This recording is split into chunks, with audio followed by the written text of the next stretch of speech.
कैदी। अस्सलाम वालेकुम डियर स्टूडेंट्स, उम्मीद है आप सब लोग खैरियत से होंगे और अल्लाह पाक आपको अपने हिफ्ज़ अमान में रखे। आज का दूसरा टॉपिक है धतूरा। धतूरा पॉइजनिंग, इसके भी केसेस बड़े सुनने में आते हैं, खासतौर पर रिमोट एरियाज में। शहरी इलाकों में इतने ज़्यादा इसके वाक़यात नहीं होते, लेकिन गाँव गोटों में इसके वाक़यात होते रहते हैं। धतूरा का जो पौधा होता है, उसका जो फ्लावर है वो बड़ा खूबसूरत होता है, अट्रैक्टिव होता है, बेल शेप्ड होता है। तो इससे बच्चे जो है अट्रैक्ट हो जाते हैं और बच्चे फिर उसको चबा लेते हैं, जिससे खदशात बढ़ जाते हैं। प्लस इसका जो फ्रूट होता है उसमें मल्टीपल सीड्स होते हैं। कुदरत ने इसके फ्रूट के ऊपर कांटे रखे हुए हैं, तो अमूमन इतना आसान नहीं होता कि इस फ्रूट को हासिल करें और फिर उसमें से बीज चबा लिए जाएं, जिससे पॉइजनिंग होने के चांसेस होते हैं। और जानवर भी जो है इस पौधे से दूर रहते हैं। अब वो बात अलग है कि कोई इंतजाम करे और बाकायदा इसके सीड्स जो है उनको हासिल करके बैड इंटेंशन के तौर पर इसको इस्तेमाल कराएं, तो फिर इसके पॉइजनिंग के केसेस देखने में आ सकते हैं। अदरवाइज ये एक्सीडेंटल केसेस ज्यादा देखने में आते हैं। मजीद ये बता दूं कि हर्बल मेडिसिन, यूनानी मेडिसिन में धतूरे का इस्तेमाल मौजूद है as a stimulant, as a aphrodisiac. तो यहाँ पर थोड़ी एहतियात बरतने की ज़रूरत है, खासतौर पे जब आप फार्मेसी कर रहे हो, अपनी दवाइयाँ बना रहे हो, उसमें धतूरे को बहुत देखभाल के इस्तेमाल कराएं, कम मिकदार में इस्तेमाल कराएं, जितनी इंडिकेट की भी है उससे ज़्यादा वज़न ना लें, क्योंकि ये अगर ज़्यादा ऐड हो गया नुस्खे में तो फिर वो दवा के बजाय वबा बनेगी, जहर बन जाएगा और उसके बड़े मनफी असरात भुगतने पड़ते हैं पेशेंट को। और फिर ultimately legal medico legal cases भी बनते हैं अगेंस्ट द फिजिशियन। तो वो नुस्खा जिसमें धतूरे का इस्तेमाल हो, उसमें बहुत एहतियात बरतने की ज़रूरत है। ये मैंने आपको थोड़ी सी इसकी तमहीद बांधी है धतूरे से मुताल्लिक। ये बात समझ में आई? यहाँ तक आप क्लियर हैं?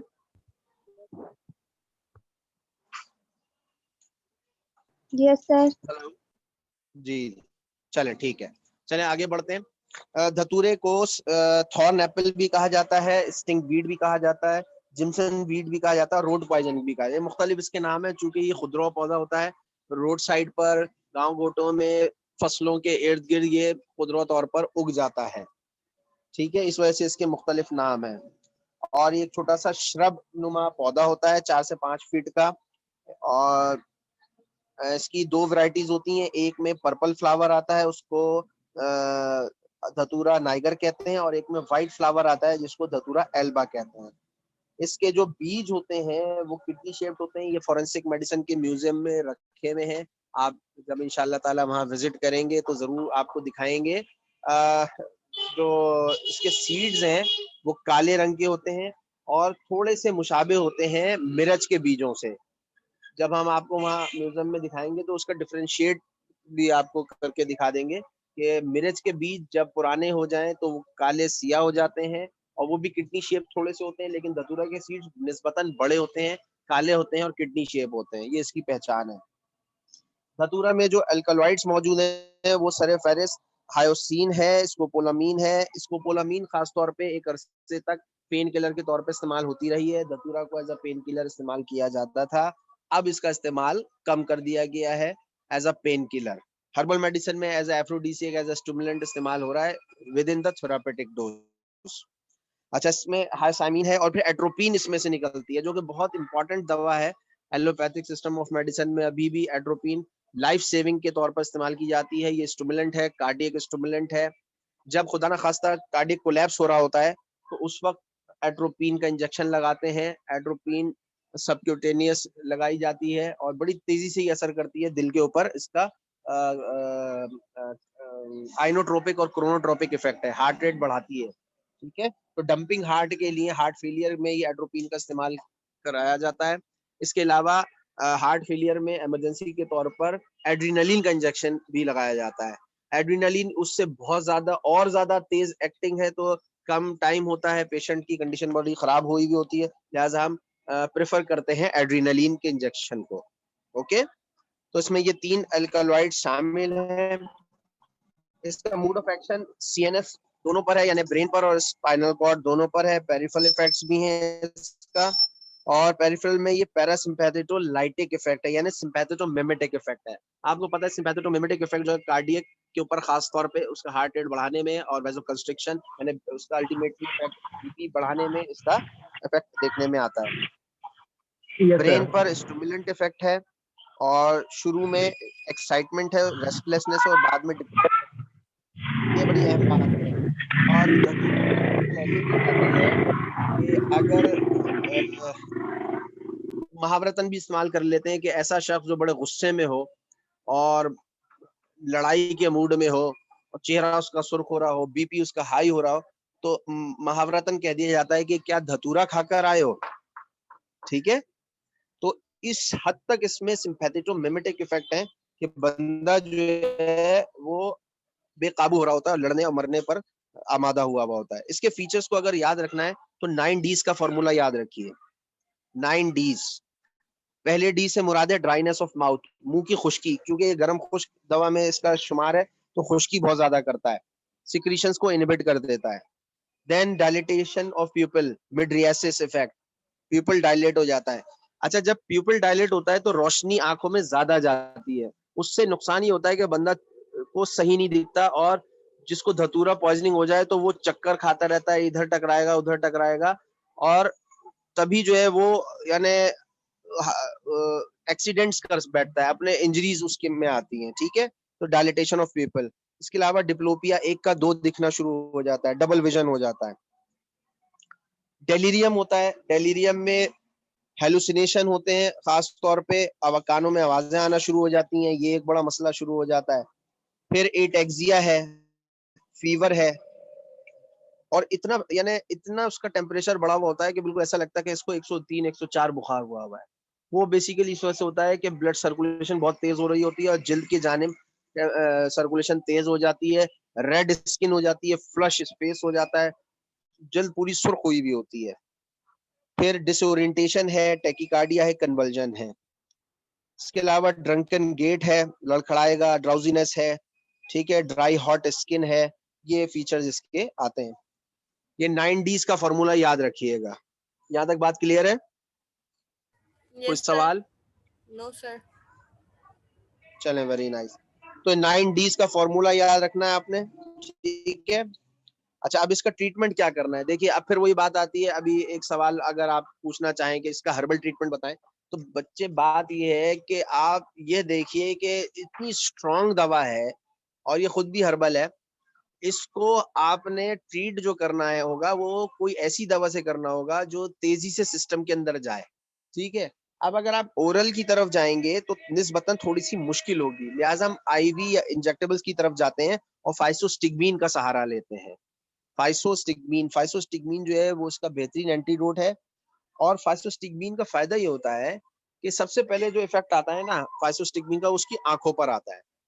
आंखें जो आंखों में जो पुतली फैल चुकी है, मिड्रियासिस हो गया है, वो वापस रिवर्स करते हैं, तो सबसे पहले तो दिखना शुरू हो जाता है, बंदा वहीं पर ही जरा सा स्टेबल हो जाता है कि हाँ भाई वो जो अंधा हुआ था वो रोशनी बहुत ज्यादा रेटिना में पड़ रही थी, वो नॉर्मल होना शुरू हो जाती है, बंदे को दिखना शुरू हो जाता है।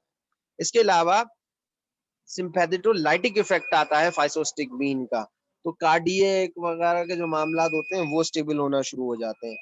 फिर डायज़ापाम का भी सहारा लिया जा सकता है। डायज़ापाम जो है वो बेंजोडाइज़ेपिन ग्रुप है, once again sedative hypnotic group में आती है। जैसे कि बारबिचुरेट सेडेटिव है, ऐसे ही बेंजोडाइज़ेपिन भी जितनी भी है वो सारी सेडेटिव है, नींद लाती है। तो ऐसा शख्स जिसको धतूरा पॉइजनिंग हुई है वो तो बहुत ज्यादा एजिटेट हुआ होता है। ठीक है, सिंपैथेटोमिमेटिक इफेक्ट्स आए हुए हैं, बहुत ज्यादा हाइपर एक्टिविटी हो रही है, लिहाजा उसको डाउन करने के लिए आपको बेंजोडाइजेपिन का सहारा लेना पड़ेगा। इसके अलावा ये कर सकते हैं कि ठंडा पानी उसको पिलाएं, ठंडे पानी के छपाके लगाएं, उसका मुंह धुलाएं। ठीक है, ये काम किया जा सकता है, बिल्कुल इससे इससे सपोर्टिव मेजर्स हो जाएंगे। लेकिन you need physostigmine as well as diazepam for the treatment. फिर थोड़ा सा स्टेबल हो तो फिर आप उसको स्टमक वॉश की तरफ ले जाएं। ठीक है, स्टमक वॉश देखिए हाइपर एक्टिव होने में वो स्टमक वॉश की इजाजत ही नहीं देगा। स्टमक वॉश करना इतना आसान नहीं होगा, ये बात याद रखिएगा। कई अभी जितने हमने पॉइजन्स पढ़े हैं और जहां स्टमक वॉश इंडिकेट हुआ है, तो पहला स्टेप स्टमक वॉश था। यहाँ पर पहले स्टेप स्टमक वॉश नहीं होगा, पहले उसको स्टेबल करना होगा। अगर वो कूल काम हो जाता है तभी आप स्टमक वॉश कर सकते हैं ना। स्टमक वॉश कोई वो तो नहीं है कि मकसद एनेस्थीसिया में तो नहीं होता, स्टमक वॉश, ठीक है। तो ये इस चीज का ख्याल रखना है। यहाँ तक बात क्लियर है? Treatment Yes, wise sir. बातें ठीक है जी। पोस्टमार्टम फाइंडिंग में बड़ी कॉमन सी बात है कि जो बीज होंगे वो स्टमक में मौजूद होंगे, आंतों में मौजूद होंगे। यही सबसे इसकी इंपॉर्टेंट बात है, ठीक है। हाँ, अगर फर्ज करें इसका अल्कलॉइड जैसे एट्रोपिन है या हायोसाइनिन है, ये इंजेक्टेबल अगर लगा दिया तो फिर स्टमक में चीजें नहीं मिलेंगी, वो फिर ब्लड में मिलेंगी।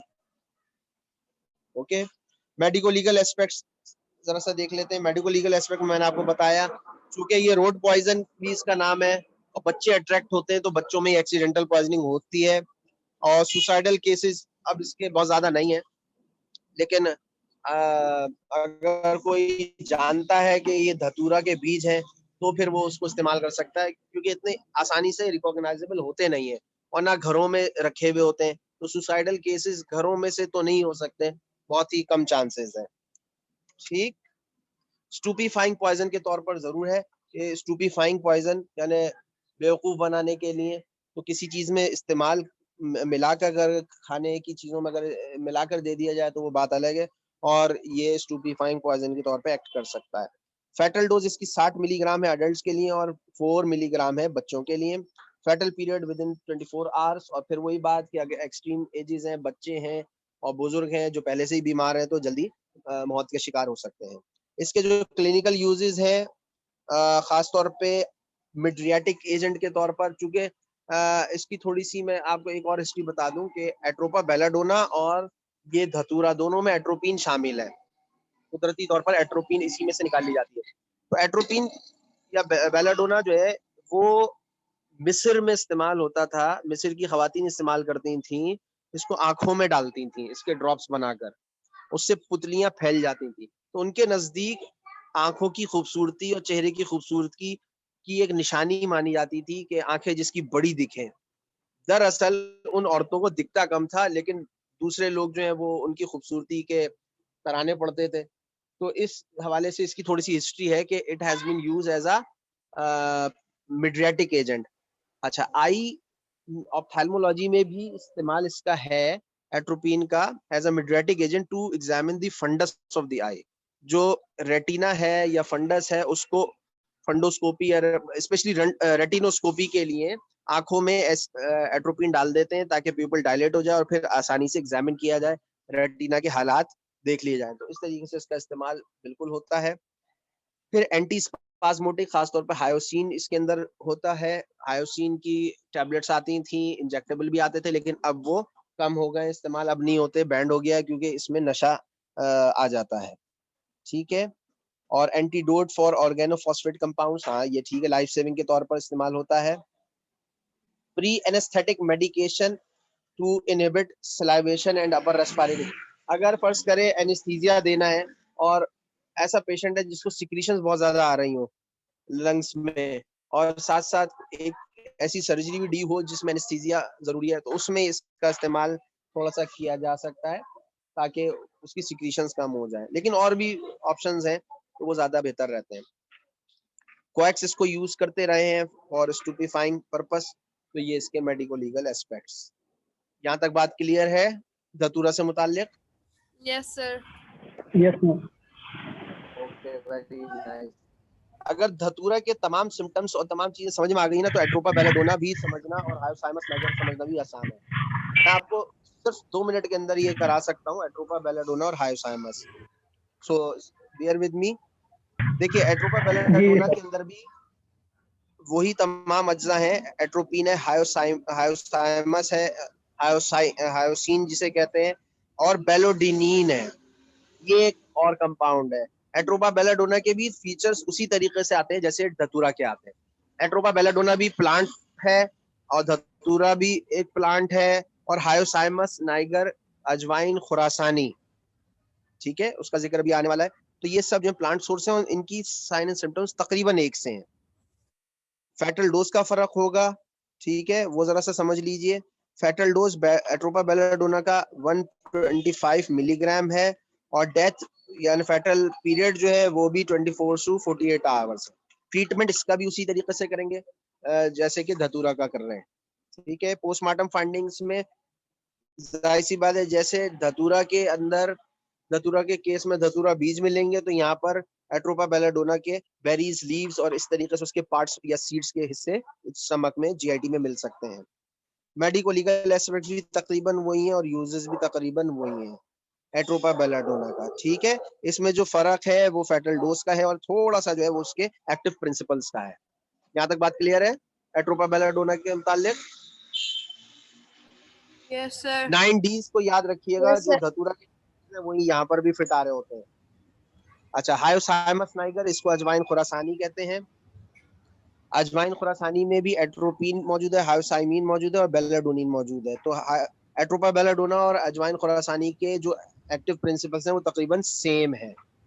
फेटल डोज पर अगर बात करें तो फेटल डोज भी सेम है, फेटल पीरियड भी सेम है। साइन एंड सिम्टम धतूरा पॉइजनिंग से मिलते जुलते हैं, ट्रीटमेंट भी उसी तरीके से है, मेडिको लीगल एस्पेक्ट्स भी उसी तरीके से है। अच्छा, मैं अजवाइन खुरासानी और अजवाइन देसी, ये दो फॉर्म्स होती हैं। अजवाइन देसी जो है वो दवाई के तौर पर इस्तेमाल होती है, अजवाइन खुरासानी दवाई के तौर पर इस्तेमाल नहीं होती। ये जरा सा यूनानी एस्पेक्ट से मैं आपको बताता चलूं, ठीक है। और अजवाइन जो होती है वो बिल्कुल ऐसी होती है जैसे छोटी सौंफ, इसको छोटी सौंफ भी कहा जाता है। इसको भी मैं आपको दिखाऊंगा, अजवाइन खुरासानी और अजवाइन देसी, आपके फॉरेंसिक म्यूजियम में। तो इंशाल्लाह ताला मौका मिला ये सब चीजें आपको दिखाएंगे। ठीक है बच्चों, तो धतूरा, एट्रोपा बेलाडोना और हायोसाइमस, ये तीन पॉइजन्स एक से हैं और ये स्पॉटिंग पॉइंट ऑफ व्यू से भी बड़े इंपॉर्टेंट है। यहाँ तक बात क्लियर है? अगर कोई सवाल है तो प्लीज पूछिए। Sir. No sir, clear. जी पूछो बेटा, बोलो बेटा बोलो। ऐसन आप पूछ रहे थे? नो सर, किसी लड़की का आवाज था। हाँ, तो कौन है बेटा? पूछो, लड़की सवाल पूछो। Hello. जी जी पूछिए। सर, आपने धतूरा में बताया कि हाइपर सिचुएशन होगी, ठीक है, हम उसे मेंटेन करने के लिए ब्रेचिनेट देंगे। तो अगर स्टमक वॉश करने का आपने बताया कि उसके बाद हम स्टमक वॉश करेंगे, तो कितना टाइम ड्यूरेशन होगा स्टमक वॉश करने के लिए? स्टमक, देखो स्टमक वॉश उसी वक्त मुमकिन है जब पेशेंट आपके साथ कोऑपरेट करे। धतूरा पॉइजनिंग में ये नाचा नाचा फिर रहा होता है, कोशिश ये करें कि इसको ले जाएं अस्पताल, नियरेस्ट अस्पताल, और वहां पर इसको इंजेक्टेबल से पहले तो सबसे पहले सिडेट करें, ठीक है, या थोड़ा सा कूल हो जाए, काम हो जाए। लेकिन अगर नहीं हो रहा तो भाई फिर पकड़े इसको और पकड़ के इसका स्टमक वॉश करना पड़ता है। पेशेंट खुद भी देखो होश में तो होता है ये, लेकिन परेशान बहुत ज्यादा होता है, गुस्सा बहुत ज्यादा कर रहा होता है, तो फिर इसका स्टमक वॉश करना पड़ता है। और स्टमक वॉश जब करेंगे तो गैग रिफ्लेक्स आएगा, ये हाथ पैर चलाएगा, ट्यूब बाहर निकालेगा, उस वक्त इसके हाथ पकड़ने पड़ते हैं, बेल्ट थोड़ा सा बांध लेते हैं। स्टमक वॉश कोई एक शख्स अकेले नहीं कर सकता, एक बात तो याद रखिएगा, ठीक है। चाहे वो धतूरा का केस हो, चाहे कोई और सा केस हो, कम से कम आपको यहाँ पर 2 असिस्टेंट चाहिए होते हैं। तो पूरी टीम काम करती है स्टमक वॉश के लिए। बाकी ट्रीटमेंट उसको कोशिश ये करें इंजेक्टेबल्स पे लाएं जल्द से जल्द, वरना देखिए कार्डियक रेट इसका बहुत ज्यादा बढ़ चुका है, इसको फ्लटर्स आ सकते हैं, इसको फिब्रिलेशन हो सकता है, टैकीकार्डिया बहुत ज्यादा हो रहा होता है दिल की। देखिए आपका अगर फर्ज करें कभी हार्ट रेट बढ़ जाए तो आपकी कैसी एंजाइटी की फीलिंग हो जाती है। अब सोचें इसका हार्ट रेट अगर 150-200 पहुंच गया, जो कि पहुंच जाता है बासानी, धतूरा पॉइजनिंग में ही पहुंच सकता है, तो उसको तो फ्लटर मार जाएगा। ठीक है, ओके सर। चलें जी, ओके बेटा, ये 3 टॉपिक्स ये हो गए और एक मैंने आपको बारबिचुरेट पढ़ा दिया, ठीक है। अब इसको रिवाइज कीजिएगा अच्छे तरीके से, इंशाल्लाह कल भी क्लास लूंगा बेटा, मैं कोशिश करूंगा कि कल भी क्लास लूं, ठीक है, क्योंकि कोर्स आपका काफी है ओके और सर। हम रोजाना 2-2 3-3 पॉइजन पढ़ेंगे इंशाल्लाह ताला। Okay sir. सर कल फ्राइडे है। जी बेटा, सर कल फ्राइडे है ना? तो क्या हो गया? नहीं सर, तो टाइमिंग टाइम चेंज नमाज कर से लेंगे? आगे पीछे अच्छा टाइम चलो चेंज कर हफ्ते लो। को ले लेंगे, ठीक है, हफ्ते को कर लेते हैं class. Okay thank sir. You अच्छा सर। चलो ठीक। ओके बेटा, चलो ठीक है, अल्लाह हाफिज। अल्लाह हाफिज सर, थैंक यू। अल्लाह हाफिज। अल्लाह हाफिज।